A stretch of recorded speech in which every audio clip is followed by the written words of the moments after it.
Ụmụnne m ndị Igbo ndewonu. O nwere okwu ndị Igbo na-ekwu sị afa m efuna a na-agụcha ya n'afa mmadụ. O nwere ajụjụ nsị ka njụa m maka na ndị Igbo kwuru sị na ikwu amarọ ibe ezi. It is advisable to answer your father name while your father is still a living. What do I mean? Ọ bụ ihe kwesịrị ekwesị ma ọ bụ ihe ziri ezi ịza afa nna mụtara gị mana nna mụtara gị na nọ ndụ.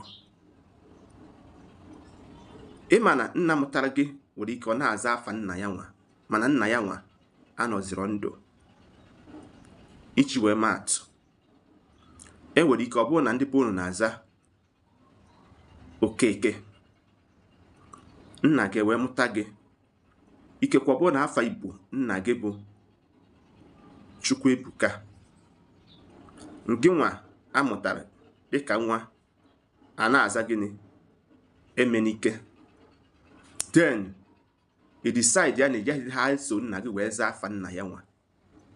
Ị nazi azazi Emenike Chukwuebuka.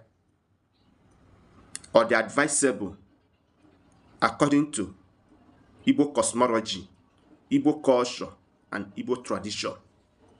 Achọrọ m ka ime gịnị inye m ụsa n'okwu a dịka Igbo scholar or a custodian in Igbo language, because ọtụtụ ndị be anyị as of today, I don't know what is going on. Yes, ama na anaghị aza afọ onye dị ndụ n'uche nke m nwa.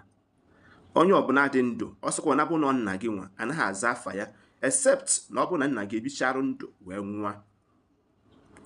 Ịzawazi afa nna gị nwa. Afa m efuna ifuru ebe si wee wepụta anya bụ okwu.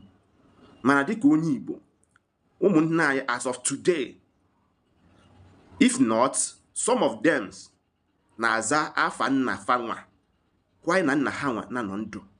Ọ bụ ihe kwesịrị ekwesị, ọ bụ ihe ziri ezi dịka nwa afọ Igbo. Biko nye m ọsịsa gị nwa. Ọ ga-adị mgbe ọzọ. Ọ bụrụ na ọ bụ mbọsị mbụ ka ị na-afụ m, asị nke nnọọ sonyesiere m ike n'ihe m na-eme ka arụ gbasa ozi a ka ụmụnna anyị tinye ebumnobi ha.